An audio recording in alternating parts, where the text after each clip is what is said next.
Hello everyone, welcome back to your own channel market analysis. दोस्तों, बहुत सारे comments आ रहे थे।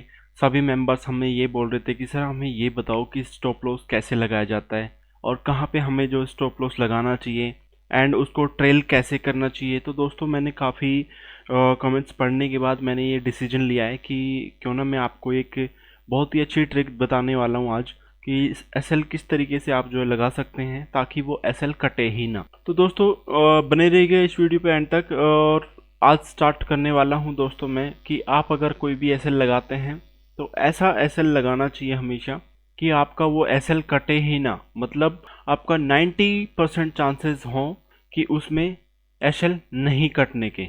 ठीक है, कभी भी आपका एसएल नहीं कटेगा अगर ये वीडियो आपने एंड तक देखी एंड और उसको फॉलो किया तो आपका एसएल कभी नहीं कटेगा। बस कुछ चीज़ों को आपको ध्यान रखना होगा जो चीज़ें इस वीडियो में डिस्कस की जाएंगी, राइट। एंड दोस्तों, सबसे पहले आपसे एक रिक्वेस्ट है, आप इस वीडियो को जो है लाइक कर दीजिए क्योंकि आप भावना में बह जाएंगे। उसके बाद जो है आप बिल्कुल भूल जाएंगे कि इस वीडियो को लाइक भी करना है। ठीक है, तो आप सबसे पहले लाइक कर दीजिए, उसके बाद हम बात कर लेते हैं। Let's start without wasting your time. Okay दोस्तों, सबसे पहले बात हम कर लेते हैं। एसएल से पहले एक चीज़ और डिस्कस करनी है आप लोगों से। देखो दोस्तों, सबसे इम्पोर्टेंट जो हमारे लिए है वो है हमारी एंट्री। एंट्री पॉइंट्स किस जगह पे आप ले रहे हो सबसे इम्पोर्टेंट रहे और अहम चीज़ें होती है। अगर आपने मान के चलते हैं इस तरीके से कोई भी चार्ट हमारा चल रहा है और आपने क्या करा दोस्तों, आपने एंट्री इस जगह पे ले ली, तो आप मुझे ये बताइए कि आपके एसएल कटने के चांसेस कितने हैं। क्योंकि आपकी एंट्री अगर वो गलत हो चुकी है तो दोस्तों आपका एसएल कोई नहीं बचा सकता, क्योंकि उसमें मेरा भी कोई फायदा नहीं है बताने में आपको। क्योंकि सबसे पहले आपको अपनी एंट्री पॉइंट सीखनी होगी दोस्तों। आप एंट्री अगर सही जगह पे करोगे तो आपका एसएल भी सही जगह लगेगा और आपका 90% चांस रहेगा दोस्तों कि आपका एसएल नहीं कटे। क्योंकि मेरे साथ भी यही होता है कि मैं जब भी कहीं पे भी एंट्री करता हूँ ना, बहुत सोच समझ के करता हूँ। तो उस जगह पे क्या होता है दोस्तों, जैसे मान के चलो मैंने क्या किया कि इस स्विंग को जब जैसे ही निकाल रहा था तो मैंने यहाँ पे अपनी एंट्री बना ली, ये अपना रख लिया एसएल। तो होगा क्या दोस्तों, जब आगे प्राइस ऊपर जाएगा तो मुझे होगा प्रॉफिट। ठीक है, वापस रिट्रेस करेगा लेकिन मेरे एसएल तक नहीं आएगा, एंट्री पॉइंट तक भी नहीं आ रहा है, फिर से वापस बाउंस बैक कर गया। तो मुझे यहाँ पे जो है क्या हो रहा है, प्रॉफिट ही प्रॉफिट हो रहा है। बट अगर किसी भी बंदे ने, मैं कहता हूँ कि यहाँ पे चल के जब प्राइस यहाँ जा रहा होता है तो उसने इस जगह पे अगर एंट्री ले ली तो उसका एसएल देखो दोस्तों कितना बड़ा होता है। और उसने स्विंग हाई तक, मान के चलो इसका स्विंग हाई यहाँ पे पूरा होने वाला है और वापस से ये जब रिट्रेसमेंट करने आएगा तो इसकी एंट्री पॉइंट के एक तो नीचे चला जाएगा प्राइस, पहली बात।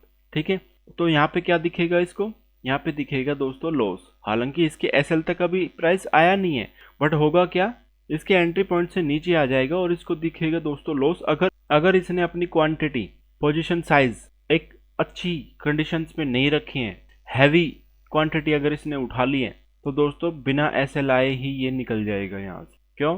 क्योंकि इसकी एंट्री पॉइंट ही गलत है। नंबर दो, इसने पोजीशन साइजिंग गलत बना दी, राइट। तो दोस्तों ये बहुत ही इंपॉर्टेंट चीज़ें हैं। सबसे पहले आपकी एंट्री बिल्कुल सही परफेक्ट जगह पे होनी चाहिए।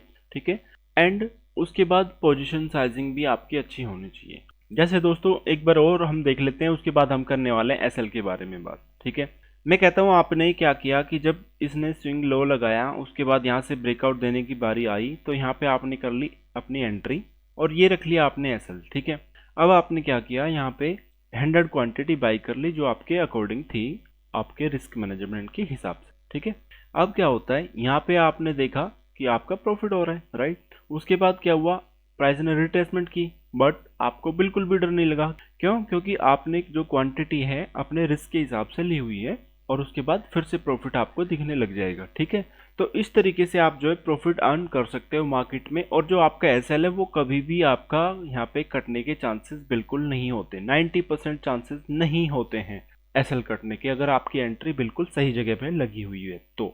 लेकिन दोस्तों होता क्या है, बहुत लोगों को, जो भी हमारे बिजनेस भाई हैं, उनको ये नहीं पता होता कि उनको एंट्री कब लेनी होती है और कब उसको जो प्रॉफिट बुक करना होता है एंड कहाँ हमें एसएल लगाना होता है, बिल्कुल भी नहीं पता होता। तो उन सभी से मेरी ये रिक्वेस्ट है दोस्तों कि सबसे पहले आप चीज़ों को सीखो, आप अपनी टेक्निकल एनालिसिस पूरी करो। प्राइस एक्शन बहुत ज़रूरी है दोस्तों, प्राइस एक्शन सीखो। प्राइस एक्शन हमारे लिए एक अहम भूमिका निभाता है दोस्तों, क्योंकि इसमें क्या है दोस्तों, इसमें हमारी डिमांड एंड सप्लाई आ जाती है, ठीक है, साइकोलॉजी आ जाती है हमारे, इसमें प्राइस बिहेवियर आ जाता है दोस्तों, कैंडल स्टिक का जो मूवमेंट होता है वो हमें नजर आता है प्राइजेक्शन में। तो प्राइजेक्शन में बहुत कुछ छिपा हुआ है दोस्तों, ये टेक्निकल एनालिसिस से भी एक एडवांस सीरीज होती है। अगर आपने अपनी प्राइजेक्शन पे पकड़ बनानी है और आपको एक प्रोफेशनल ट्रेडर बनना है दोस्तों, तो आप जा सकते हैं, हमने एक ऐप बनाई हुई है दोस्तों मार्केट एनालिसिस करके, ठीक है, आप इसको जाके डाउनलोड कीजिए और इस पे एक छोटा सा कोर्स है, अभी जो ऑफर चला हुआ है दोस्तों, बहुत ही कम वैल्यूएशन पे ये प्राइस में मिल रहा है, तो आप जाके इसको बाई कर सकते हैं, इसको देख सकते हैं, बहुत ही अच्छा है। जो भी स्टूडेंट्स इसको खरीद रहे हैं दोस्तों, उनका फीडबैक बहुत ही ज़बरदस्त आया हुआ है। मैंने एक ग्रुप बनाया हुआ है व्हाट्सएप पे सबका मैसेज दोस्तों यही आता है कि सर सचमुच में हमें ये लगा लो कि आपका 6 साल का एक्सपीरियंस हमें 2 महीने में मिल चुका है और हमें बहुत ही बेनिफिट हो रहा है आपके कोर्स लेने से, ठीक है। तो दोस्तों एक बार जाइए, डाउनलोड कीजिए और इसको स्टडी कीजिए, बाय कीजिए। क्योंकि क्या होता है दोस्तों, अगर आप अपने माइंड पे इन्वेस्टमेंट करोगे ना, आप अपने माइंड पे अगर इन्वेस्टमेंट कर रहे हो तो दोस्तों आप सचमुच में आप ग्रो करोगे। एंड अगर आप अपने माइंड पे इन्वेस्टमेंट नहीं कर रहे हो और आप मार्केट में पैसे लगाए जा रहे हो, डुबाए जा रहे हो, डुबाए जा रहे हो, तो एक दिन होगा क्या दोस्तों, ये मार्केट आपको बाहर निकाल देगी, ठीक है, डिप्रेशन में चले जाओगे, अपनी जॉब छोड़ दोगे, बहुत सारी सिचुएशन खराब आ सकती हैं।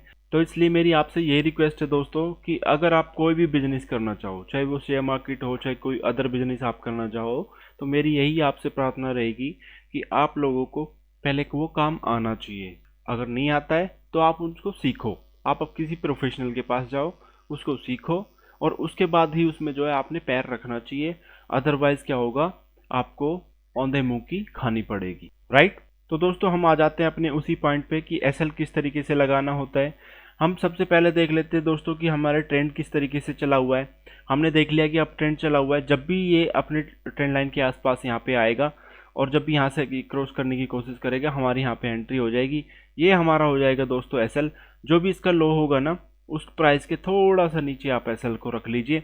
और एक सीक्रेट और है दोस्तों एसएल रखने के लिए, हमेशा क्या होता है, ज़्यादातर बिगनर्स एक ही गलती करते हैं कि उन्होंने एसएल तो यहाँ पे लगा लिया, मान के चलो ये प्राइस है 100 रुपये का, ठीक है, उनकी एंट्री हुई है 110 रुपये पे, ठीक है। अब क्या होता है दोस्तों, मैं एक एग्जांपल ये लेता हूँ कि 110 पे उन्होंने एंट्री की और प्राइस वापस से आ रहा है और ये आ गया 104 रुपये के आसपास आ चुका है, ठीक है। तो होगा क्या, मैक्सिमम बंदे क्या देखेंगे कि अभी 104 तक आ चुका है और 100 आने में अभी देरी कितनी है, कभी भी आ सकता है, 4 रुपये मात्र रह चुके हैं। तो वो क्या करेंगे कि अभी मुझे जो लॉस हो रहा है वो हो रहा है, मान के चलते हैं हम 1000 रुपये का, ठीक है। तो वो क्या सोचेंगे, अब जब यहाँ पे 100 रुपीज़ पे आ जाएगा तो मेरा तो 1400 रुपये का लॉस होगा, क्यों ना ये 400 रुपये में बचा लूँ, अभी से मैं जो है इसको एग्जिट कर देता हूँ। ये सबसे बड़ी मिस्टेक है दोस्त, इस मिस्टेक को सुधारो आप। दोबारा से मैं ड्रॉ करके दिखाता हूँ क्या होता है। कोई भी जब यहाँ पे एसएल आपने लगाया है, ठीक है, यहाँ पे आपकी एंट्री है, अगर प्राइस वापस रिवर्स भी हो जाता है तो दोस्तों अपने एसएल पे बिल्कुल अड़े रहो, बिल्कुल अड़े रहो। अगर एसएल कटता है ना तो उसमें एक आपको खुशी होनी चाहिए कि हाँ, मेरा जो एनालिसिस थी, मेरी जो एनालिसिस थी वो बिल्कुल परफेक्ट थी, एसएल कट गया, नो प्रॉब्लम। अगर एसएल नहीं कटता तो मैं इसको 1:2 1:3 तक लेके जा सकता था, बट मेरा एसएल कट गया, मुझे अब निकलना पड़ेगा। ये जरूरी है दोस्तों। होता क्या है, अक्सर कुछ बिगनर्स क्या करते हैं, यहाँ पे मान के चलो उसका एसएल लग गया एंड यहाँ पे वापस से प्राइस जो है रिवर्स कर रहा है, या तो वो बीच में निकल जाएंगे डर के मारे, या फिर वो क्या करेंगे, एसएल कटने तक भी वो निकलते नहीं है, उसके बाद प्राइस में गिरावट आ जाती है, फिर क्या करते हैं वो उसको लेके जाते हैं, भी मैंने तो ये डिलीवरी में ले लिया, अब कोई दिक्कत नहीं है, मैं तो इसको लॉन्ग टर्म रखने वाला हूँ। अरे जब तो आपने सोचा था कि ये एसएल है और यहाँ तक का मैं प्रॉफिट रखना चाहता हूँ, सिर्फ यहाँ का मेरा रहेगा टारगेट, ठीक है, तो अब वो नीचे जा रहा है तो आप निकलने की बिल्कुल भी कोशिश नहीं कर रहे हैं, और होता क्या दोस्तों, फिर वापस रिवर्स करेगा, फिर गिर जाएगा, मतलब ये आपका पैसा बिल्कुल आपको होल्ड कर देगा बुरी तरीके से, ठीक है। आपको साल 2 साल 3 साल लेके जा सकता है इस तरीके से, अगर आपने किसी अपने एसएल को रेस्पेक्ट नहीं दी तो दोस्तों हमेशा अपने एसएल को रेस्पेक्ट देनी चाहिए। सबसे पहले आपको 2 ही चीज़ों का ध्यान रखना चाहिए हमेशा। अगर आप किसी भी प्राइस में कोई भी एंट्री ले रहे हैं तो सबसे पहले आपको ये देखना है कि आपकी एंट्री पॉइंट्स बिल्कुल सही होनी चाहिए, ठीक है। दूसरा, आपकी जो पोजीशन साइज है वो आपका बिल्कुल आपके रिस्क मैनेजमेंट के हिसाब से होना चाहिए। आपको डर नहीं लगना चाहिए, पोजीशन इस तरीके से होना चाहिए। उसके बाद आप एसएल लगा सकते हैं अपने स्विंग लो का और आराम से उस जर्नी को एंजॉय कर सकते हैं। तो दोस्तों आई होप आपको सारी चीज़ें क्लियर हो गई होंगी कि एसएल किस तरीके से होता है और एंट्री किस तरीके से होती है, किस तरीके से हम जो है एक परफेक्ट एसएल लगा सकते हैं मार्केट में। ठीक है, अगर ये वीडियो दोस्तों आपको 1% भी वैल्यू देती हो तो प्लीज़ इसको लाइक करें, एंड अगर आप नए हैं तो चैनल को करें subscribe and share this video all to your friends. Thank you so much, thanks for watching.